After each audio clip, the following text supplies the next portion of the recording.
नमस्कार मित्रांनो, इयत्ता 6वी इतिहास व नागरिकशास्त्र प्रकरण 5 प्राचीन भारतातील धार्मिक प्रवाह आणि या प्रकरणाचा स्वाध्याय आपल्याला बघायचा आहे. आणि मित्रांनो, जर तुम्ही आमच्या चॅनलला सबस्क्राईब केले नसेल तर सर्वात अगोदर आमच्या चॅनलला सबस्क्राईब करा, या व्हिडिओला लाईक आणि शेअर करायला विसरू नका. आणि जर तुम्हाला इयत्ता 6वीचे इतर व्हिडिओ पाहिजे असतील, मॅथमॅटिक्सचे असतील किंवा इतर कुठल्याही सब्जेक्टचे, तर त्या सगळ्यांच्या लिंक व्हिडिओच्या डिस्क्रिप्शन मध्ये दिलेल्या आहेत, तिथे जाऊन तुम्ही बघू शकता. तुम्ही आम्हाला फेसबुकवर किंवा ब्लॉगवर सुद्धा विजिट करू शकता. आमच्या सोबत तुम्ही आम्हाला टेलिग्रामवर सुद्धा जॉईन करू शकता. टेलिग्रामवर जर तुम्ही जॉईन झाले तर तुम्हाला व्हिडिओची लिंक तिथे मिळत राहील, क्वेश्चन पेपर मिळत राहतील. त्यासाठी तुम्हाला टेलिग्राम चॅनलला जॉईन व्हायचं आहे. त्यासाठी तुम्हाला टेलिग्राम चॅनलवर जाऊन SVC सर्च करायचं आहे आणि तुम्हाला तुमच्या क्लासनुसार तिथे तुम्हाला जॉईन व्हायचं आहे. पहिला प्रश्न इथे विचारलेला आहे, रिकाम्या जागी योग्य शब्द लिहा. जैन धर्मात रिकामी जागा या तत्वाला महत्व दिलेले आहे, ते म्हणजे अहिंसा. दुसरा आहे, सर्व प्राणी मात्राविषयीची रिकामी जागा हे गौतम बुद्धांच्या व्यक्तिमत्वाचे असाधारण वैशिष्ट्य होते, ते म्हणजे करुणा. प्रश्न दुसरा आहे, थोडक्यात उत्तरे द्या. वर्धमान महावीरांनी कोणती शिकवण दिली?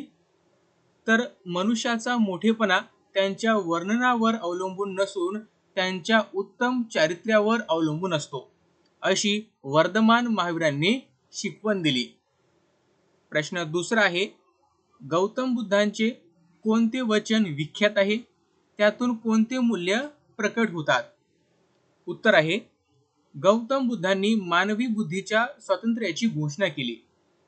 जन्माने कोणी श्रेष्ठ वा कनिष्ठ करत नाही, तर आचरणावरूनच ज्येष्ठ कनिष्ठता ठरते. छोटीशी चिमणी देखील आपल्या घरट्यात स्वच्छंदपणे चिवचिवते, हे गौतम बुद्धाचे वचन विख्यात आहे. तिसरा प्रश्न आहे, ज्यू धर्माच्या शिकवणीत कोणत्या गुणावर भर दिला आहे? तर ज्यू धर्माच्या शिकवणीत न्याय, शांती, प्रेम, करुणा, विनम्रता, दान करणे, चांगले बोलणे आणि स्वाभिमान या गुणावर भर दिलेला आहे. चौथा प्रश्न आहे, ख्रिश्चन धर्मामध्ये काय सांगितले आहे? ख्रिश्चन धर्मामध्ये देव एकच आहे, तो सर्वांचा प्रेमळ पिता आहे आणि सर्वशक्तिमान आहे.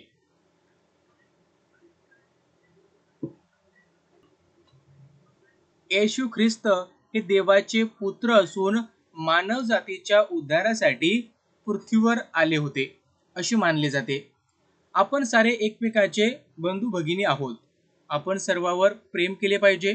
अगदी शत्रूवर देखील चुकलेल्यांना क्षमा केली पाहिजे, असे ख्रिश्चन धर्मामध्ये सांगितले आहे. इस्लाम धर्माची शिकवण काय आहे? इस्लाम धर्मात सर्व काळी आणि सर्वत्र फक्त अल्लाह आहे, तो सर्वशक्तिमान आणि परम दयाळू आहे, असे इस्लाममध्ये सांगितले आहे. मानवी अस्तित्वाचा हेतू अल्लाहची उपासना करणे हाच आहे, असे मानलेले आहेत. मनुष्याने आयुष्यात कसे वागावे याची इस्लाम धर्मात शिकवण दिली आहे.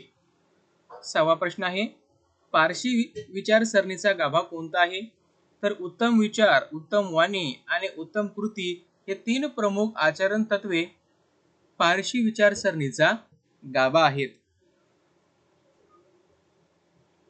प्रश्न तिसरा, टिपा लिहा. आर्य सत्य. उत्तर आहे, मानवी जीवनातील सर्व व्यवहारांच्या मुळाशी 4 सत्य आहेत, त्यांना आर्य सत्य म्हटले जाते. ते पुढील प्रमाणे आहेत. दुःख म्हणजे मानवी जीवनात दुःख असणे, दुःखाचे कारण म्हणजे दुःखाला कारण असते. दुःख निवारण म्हणजे दुःख दूर करता येते. प्रतिपद म्हणजे काय? तर प्रतिपद म्हणजे मार्ग, हा दुःखाचा अंत करण्याचा मार्ग आहे. हा मार्ग शुद्ध आचरणाचा आहे. या मार्गाला अष्टांगिक मार्ग असे म्हटले आहे. पंचशील. गौतम बुद्धांनी 5 नियमांचे पालन करण्यास सांगितले. त्या नियमांना पंचशील अशी म्हणतात. बघा, ते आहे, प्राण्याची हत्या करण्यापासून दूर राहणे, चोरी करण्यापासून दूर राहणे, अनैतिक आचरणापासून दूर राहणे, असत्य बोलण्यापासून दूर राहणे, मादक पदार्थाच्या सेवनापासून दूर राहणे. प्रश्न 14 आहे, खालील दिलेल्या पंचमहावर्ते आणि त्रिरत्ने यांचे तक्त्यात वर्गीकरण करून लिहा. दिलेले आपल्याला अहिंसा, सम्यक दर्शन, सत्य, अस्तेय, सम्यक ज्ञान, अपरिग्रह, सम्यक चारित्र्य व ब्रह्मचर्य. तर बघा मित्रांनो, पंचमहाव्रते इथं दिले आहेत आपल्याला आणि त्रिरत्ने इथं दिले आहेत. पंचमहाव्रते आहेत अहिंसा, सत्य, अस्तेय, अपरिग्रह, ब्रह्मचर्य आणि त्रिरत्ने आहेत सम्यक दर्शन, सम्यक ज्ञान, सम्यक चारित्र्य.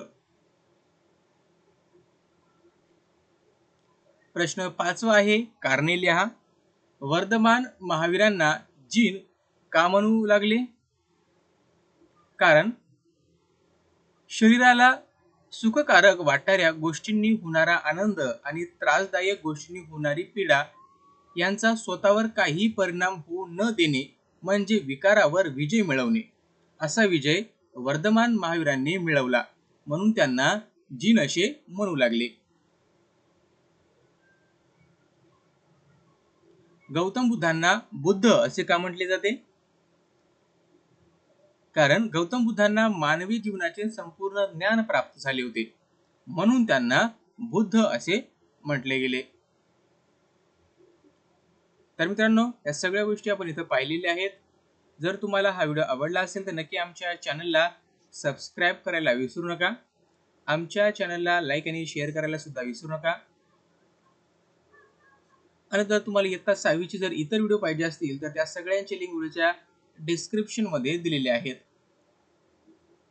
ते जाऊन तुम्ही बघू शकता. मॅथ्सचे व्हिडिओ आहेत, सायन्सचे व्हिडिओ आहेत, त्यानंतर इतर सब्जेक्टचे सुद्धा व्हिडिओ दिलेले आहेत.